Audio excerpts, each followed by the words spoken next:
السلام علیکم ورحمۃ اللہ وبرکاتہ نحمده ونصلی علی رسولہ الکریم اما بعد۔ آج کا سبق سن لیجئے۔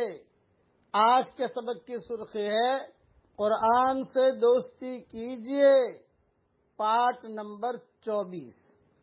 حضرت بریدہ رضی اللہ تعالیٰ عنہ فرماتے ہیں کہ میں نے رسول اللہ صلی اللہ علیہ وسلم کو یہ ارشاد فرماتے ہوئے سنا، قیامت کے دن جس وقت قرآن والا اپنی قبر سے نکلے گا تو قرآن اس سے اس حالت میں ملے گا جیسے کمزوری کی وجہ سے رنگ بدلا ہوا آدمی ہو، اور صاحب قرآن سے پوچھے گا کیا تم مجھے پہچانتے ہو؟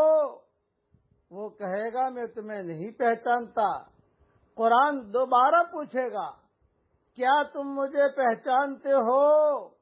وہ کہے گا میں تمہیں نہیں پہچانتا۔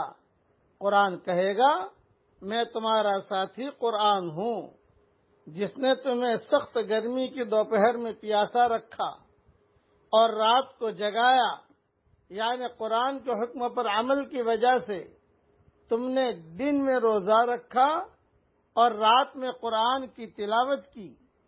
ہر تاجر اپنی تجارت سے نفع حاصل کرنا چاہتا ہے، اور آج تم اپنی تجارت سے سب سے زیادہ نفع حاصل کرنے والے ہو۔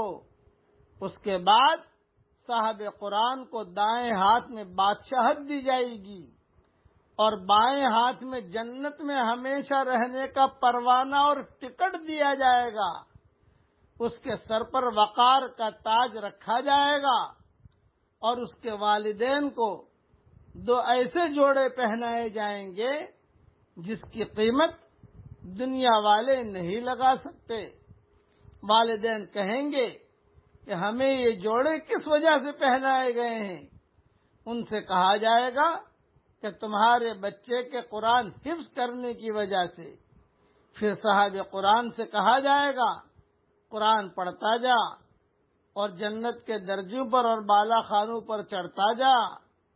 چنانچہ جب تک وہ قرآن پڑھتا رہے گا، چاہے روانی سے پڑھے چاہے ٹھہر ٹھہر کر پڑھے، وہ جنت کے درجوں اور بالا خانوں پر چڑھتا جائے گا۔ مسند احمد میں یہ روایت موجود ہے۔ پڑھیے میرے ساتھ، اللہم اجعلنا من اہل القرآن ہم اہلک وخاصتک۔ اللہ تعالیٰ یہ دعا ہم سب کے لیے قبول فرمائے، آمین۔ وآخر دعوانا ان الحمد للہ رب العالمین۔